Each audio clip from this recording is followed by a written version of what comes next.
20 años de la Constitución Política Colombiana, desde la Universidad Santiago de Cali, el Centro de Producción Audiovisual y la Dirección de Posgrados Virtuales han sacado adelante este seminario que se ha titulado Desde las 7 de la mañana, 2 décadas de un Estado Social de Derecho.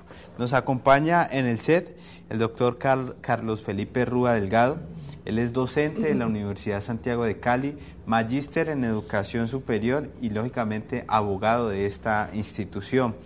En esta oportunidad él compartirá un tema bien interesante y tiene que ver con la legitimidad del Estado Social de Derecho.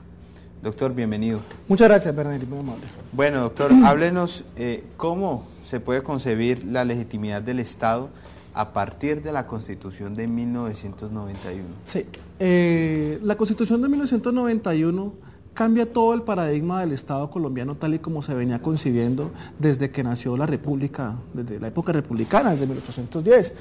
En esos 200 años hemos tenido un devenir de donde hemos ido cambiando paulatinamente de modelos de Estado. Hemos tenido un modelo de Estado en alguna fase federalista. Luego vino el problema con los centralistas, tuvimos un modelo de Estado centralista, y después de esa concepción inicial frente a las provincias, frente a los estados, pues nosotros se ha venido avanzando a la par que se ha venido avanzando en la teoría del Estado contemporáneo. Es así como llegamos a la fase del Estado de Derecho, que se consolidó grandemente con la Constitución de 1886.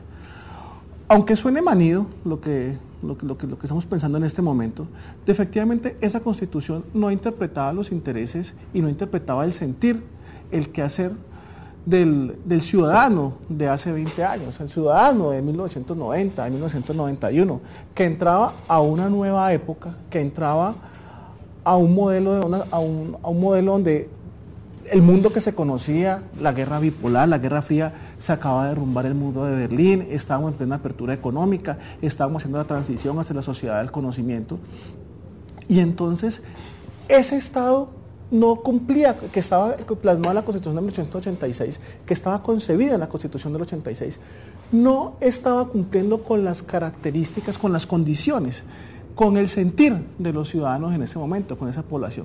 Es así como el constituyente de 1991 plasma ese modelo de Estado de Derecho, así no, vamos a tener un Estado social de derecho. Y es de tal suerte que en el artículo primero de la Constitución dice Colombia es un Estado social de derecho. Esa palabrita, social de derecho, con referencia a ese Estado de Derecho, en relación, en diferencia a ese Estado de Derecho, lo que nos trae a nosotros es precisamente una enorme diferencia, un enorme cambio, porque el Estado de Derecho es aquel que está sujeto a las normas, el poder está sujeto a las normas, pero en el Estado Social de Derecho, el poder, más que sujeto a las normas, está sujeto a unas normas que deben cumplir una finalidad social, y el artículo 2 de la Constitución establece los fines esenciales del Estado. Es así como podemos leer en la Carta Política, el artículo 2, son fines esenciales del Estado: servir a la comunidad, promover la prosperidad general, garantizar la efectividad de los principios, derechos y deberes consagrados en la Constitución, etcétera, etcétera, etcétera. Esa finalidad esencial viene a constituirse en el punto de partida y en el punto de llegada, o sea, hacer el círculo hacia donde debe girar toda la órbita del quehacer estatal. ¿Qué es el fin? El fin es por lo que se lucha. Entonces se debe partir tanto de esa finalidad esencial para llegar al cumplimiento de esa finalidad esencial. Es decir, ese artículo 2 nos dice como punto de partida qué es lo que somos, qué es lo que queremos llegar a ser, y la autoridad de la República para qué están investidas. Y debe ser el punto de llegada el cumplimiento de esos fines. Entonces, no pretendemos en esta breve conversación, en esta breve charla, intentar hacer todo un análisis con respecto al concepto de legitimidad formal, la validez, la eficacia, no. Simplemente vamos a generar unas ideas en torno a cómo la legitimidad de ese concepto nuevo de Estado Social de Derecho que aparece en el 1991, pues viene a impactarnos de una manera diferente. Pensemos, por ejemplo, que los gobiernos son legítimos en la medida en que se hacen elegir a partir, o en la medida en que llegan al poder, a partir de un ejercicio democrático, de acuerdo con nuestra forma de gobierno, de acuerdo con nuestra forma de elección de gobernantes, de representantes. Pero más que una democracia representativa, la Constitución de 1991 tiene un profundo raigambre en la democracia participativa. Es así como el preámbulo de la Constitución, que tiene plena fuerza vinculante, nos viene a decir que el pueblo es el soberano. Nos viene a reafirmar eso que nos dice en nuestro himno de la República, el pueblo es el soberano. Del pueblo emana todo el poder. Si el pueblo emana ese poder, luego entonces los fines esenciales del Estado, o sea, la finalidad, el cometido estatal debe estar orientado hacia la satisfacción de las necesidades y los intereses de ese pueblo. Los demás son unos intermediarios, unos representantes. El gobierno sería, o nuestros representantes serían unos encargados, intermediarios, encargados de facilitar la generación de esos fines esenciales. Ahora bien, esos fines, ese gobierno no solamente tiene que mirarse la legitimidad en cuanto a que fue elegido, sino que cómo fue elegido. Fue elegido de una manera correcta o incorrecta. Es decir, hubo o no hubo fraude, hubo un golpe de Estado, cómo llegó al poder. Pero además de eso, de esa legitimidad formal que debe mantener el gobierno en ese momento, una democracia participativa como la nuestra exige, ese modelo de democracia participativa exige que la legitimidad, aparte de esa validez formal, de esa legitimidad formal, está orientada a que el quehacer del gobierno efectivamente vaya orientado al cumplimiento de esos fines esenciales consagrados en el artículo 2 de la Constitución Política. Por un lado. Por el otro, se trata además del cumplimiento de la Constitución Política.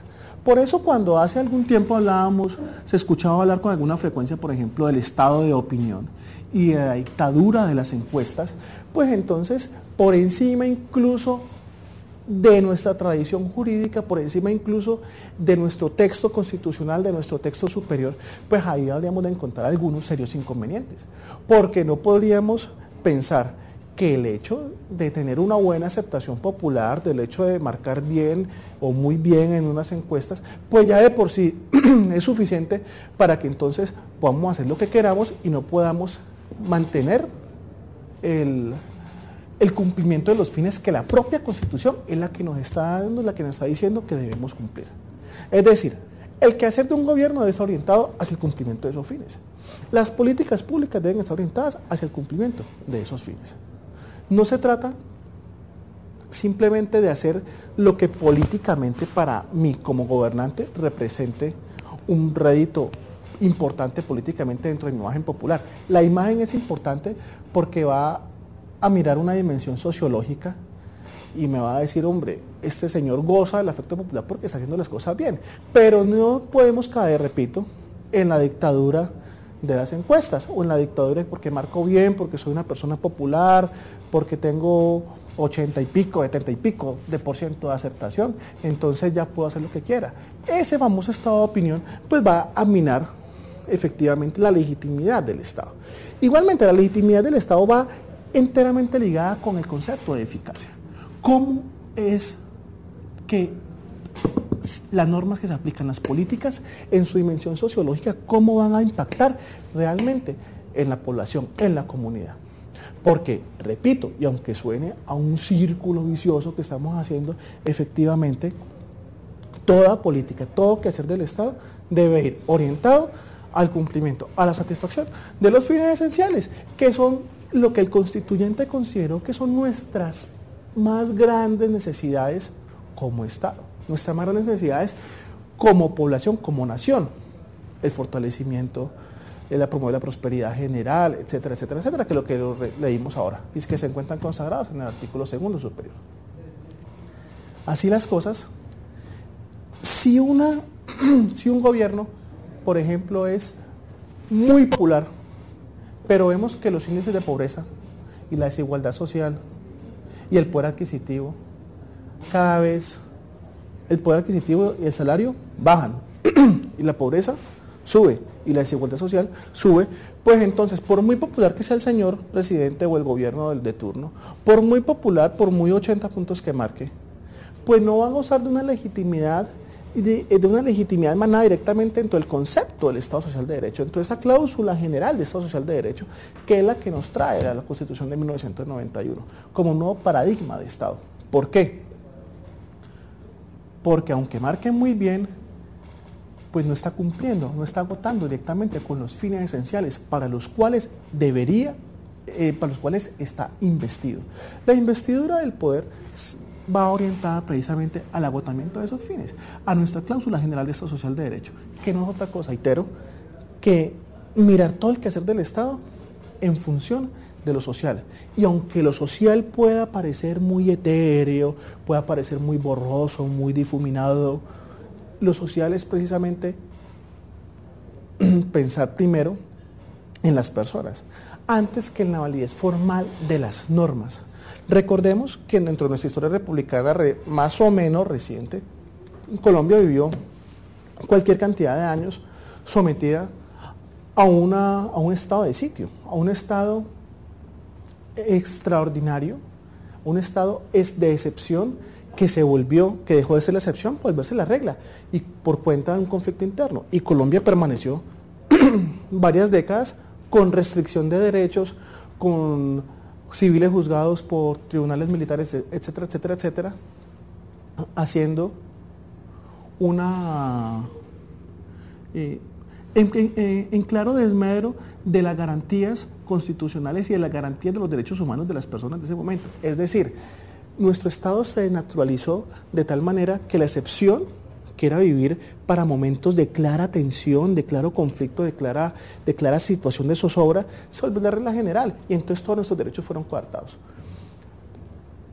No voy a decir que esa era una herramienta ilegítima, era una herramienta completamente legítima porque se encontraba consagrada dentro de la Carta Constitucional anterior, pero su uso hizo que se deslegitimaran todas las acciones del Estado en ese momento, el gobierno en ese momento, perdón. ¿Por qué? Porque aunque no existía una Carta de Derechos tan sólida y tan bien constituida como la que trae la Constitución del 91, pues los pactos internacionales, los tratados internacionales de derechos humanos, la Declaración Universal de los Derechos Humanos y nuestra propia esencia democrática, pues ya traían implícito que nosotros, ante todo, la restricción de las libertades no pueden ser válidas en un Estado de Derecho. Es que un Estado de Derecho es para que se cumplan las normas, no para que vivamos en la excepción. Igualmente, dentro de esa legitimidad, Colombia siempre ha sido un Estado que entre los 200 años de vida republicana ha estado en conflicto o en guerra civil o en guerra permanentemente. Ha sido más el tiempo que ha estado en conflicto, involucrado en un conflicto, que fuera de él. Por eso, no se puede suponer o no se puede colegir que en consecuencia, entonces, como estamos en un conflicto armado, vamos a pasar a arrasar con todas las garantías fundamentales de las personas para decir que vamos a derivar una responsabilidad diferente a la establecida en el artículo 2. Es decir, el quehacer del Estado, repito, y aunque lo he dicho varias veces, pues para que quede claro desde diferentes ópticas, debe estar orientado a la satisfacción de esas necesidades, de esos intereses, de esos fines esenciales para los cuales está instituido el Estado mismo. Por otro lado, tengamos en cuenta que los altísimos índices de corrupción que se ven en nuestro país hacen que el Estado se vea deslegitimado. ¿Por qué? Porque el quehacer estatal de los servidores públicos son precisamente para que se sirva al público y no para que el público lo sirva a ellos, para que ellos se sirvan de las finanzas públicas. Pues sin caer en el amarillismo político, no es sino coger un periódico cualquiera de circulación nacional y mirar los titulares de prensa que se refieren a cualquier cantidad de escándalos de corrupción. Esos escándalos de corrupción minan efectivamente la legitimidad estatal. Pero además, también se debe tener en cuenta que unas corporaciones públicas o unos representantes nuestros elegidos por votación popular, que han sido elegidos formalmente con unas mayorías, está bien, pero con coerción de la población. Estoy hablando particularmente del caso de la parapolítica, estoy hablando donde las personas donde los candidatos tenían maletines llenos de dinero, ríos de dinero, o las personas eran coaccionadas para que votaran por tal o cual candidato de preferencia del grupo armado que, al margen de la ley, que dominara territorialmente un sector, pues entonces, ¿qué podemos hablar? De que esa persona, aunque efectivamente ganó en las urnas, pues no gozaría de la legitimidad moral para asumir una representación determinada. Por ejemplo, un Congreso con casi el 27 o 30%, como el Congreso del periodo anterior, 27 o 30% de los congresistas involucrados, investigados por la Corte Suprema por el escándalo de la parapolítica, porque su financiación vino derivada de esos grupos ilegales, o porque fueron coaccionadas sectores de la población para que votaran por ellos. Entonces, ahí habría una carencia de legitimidad del Congreso, que es nada más y nada menos que el que hace las leyes en Colombia, porque ese es el rol, el papel que le dio la Constitución. Ahí tenemos nosotros una muestra, un ejemplo de cómo esa legitimidad, de cómo esa ilegitimidad nos va a caer comiendo. Entonces, como factores de legitimidad, pues tenemos que contar primero la corrupción, tenemos que contar primero que no se está sirviendo efectivamente de la... que los representantes no se han servido de las urnas y del favor del voto popular porque sí, sino que muchos, porque son carismáticos, porque se han ganado el afecto de las personas, porque son verdaderos representantes de la comunidad donde están aspirando a ser elegidos, sino que no, o porque tienen un servicio público, una trayectoria, en fin, sino que por el contrario, porque fueron las personas amenazadas para que votaran por ellos, o porque tenían mucho dinero en sus campañas, vaya usted a saber de dónde, para que con ese dinero ellos pudieran comprar o hacer cualquier tipo de transacción por esa votación. Allí encontramos claramente dos factores de ilegitimidad que afectan la legitimidad del Estado. Cuando hablamos de legitimidad del Estado es muy importante puntualizar que no estamos haciendo referencia hacia lo que la legitimidad que el Estado ostenta como Estado frente a otros Estados. Ese es otro paseo. Dentro de esta charla, dentro de esta breve conversación que estamos sosteniendo, simplemente es mirar cómo desde lo político, porque la legitimidad es la dimensión política de la Constitución, cómo desde lo político se viene afectando, se estudia la legitimidad a partir de los representantes. Otro punto que tenemos que tener muy en cuenta, muy presente en nosotros, es que también hay una carencia en la legitimidad, o la legitimidad se ve seriamente menoscabada cuando nuestros representantes, nuestros gobernantes, llámense alcaldes, gobernadores, congresistas, etcétera, etcétera, etcétera, no cumplen con la labor para la que han sido elegidos, por ineptitud, digámoslo de alguna manera. Es decir, tenemos un alcalde de una población X de cualquier parte del país, de cualquier departamento, que tiene que garantizar esos fines esenciales, tiene que garantizar el cumplimiento de los derechos de las personas, los intereses de las personas, en fin. Y esta persona, y este señor alcalde, se gasta la plata para construir el acueducto. Y resulta que en ese pueblo se han gastado 3 o 4 o 5 veces la plata que le ha girado a la nación para construir el acueducto. Pues, aunque ese alcalde y esos concejales y esos administradores fueron elegidos por voto popular, porque ganaron legítimamente en las urnas, no estamos hablando de que hayan comprado votos, no, ganaron, pero no están cumpliendo con la labor constitucional que deberían cumplir. ¿Por qué motivo? Porque no están mirando, orientando toda su labor hacia el quehacer del cumplimiento de esos fines esenciales. Por el contrario, esas personas lo que están haciendo es desnaturalizar esos fines esenciales al no les cumplimiento, y al desnaturalizarlos están siendo un gobierno ilegítimo. Igualmente acontece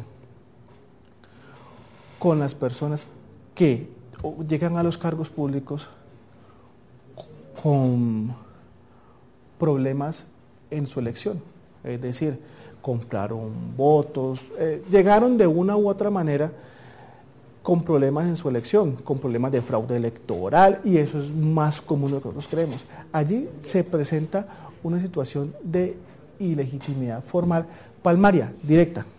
Otra situación de legitimidad que se presenta dentro del Estado. y se vio en el periodo pasado como consecuencia de las renuncias sucesivas o de las capturas a que fueron sometidos congresistas por cuenta del escándalo de la parapolítica.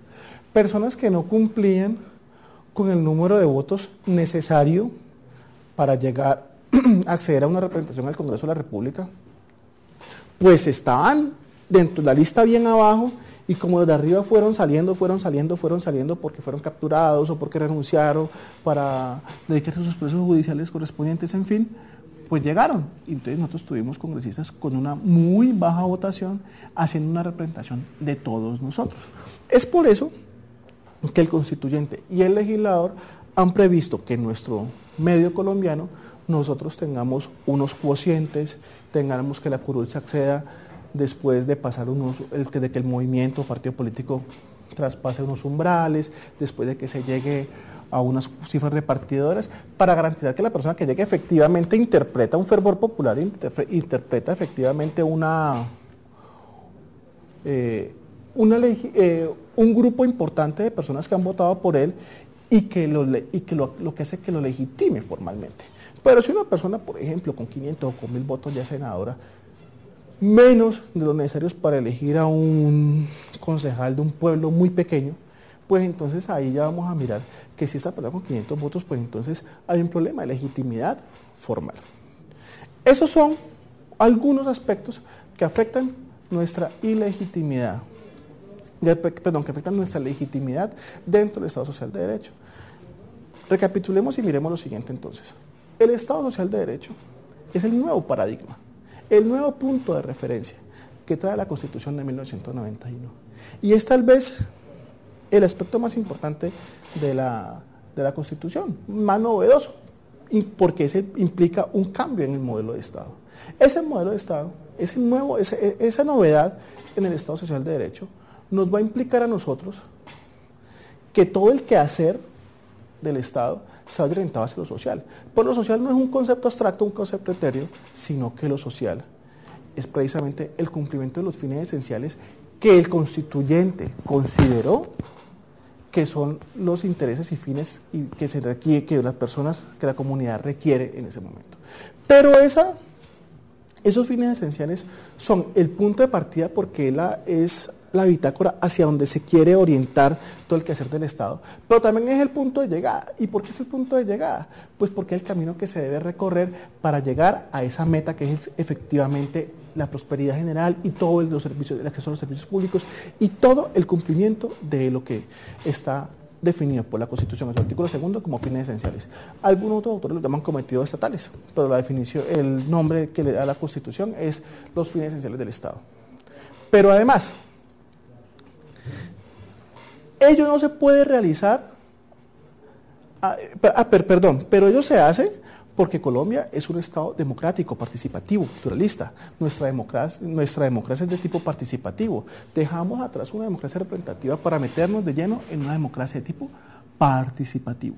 Pero eso no puede ser así si los representantes, los intermediarios, los encargados de llegar a ese punto no lo hacen si están pendientes de una serie de situaciones diferentes. Por ejemplo, están pendientes de llenarse los bolsillos en los 3 o 4 años que están en el poder.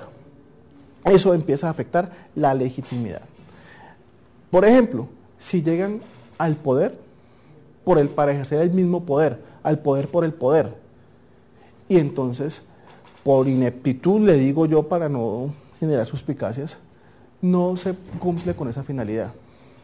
Cuando, por ejemplo, se llega sin el cumplimiento de los requisitos, o cuando se llega con unas situaciones de tipo de conflicto que afectan y que constriñen a que la persona no pueda tomar efectivamente una decisión de por quién quiere votar, pueda ejercer su derecho a votar por quien quiera, por quien se siente representado.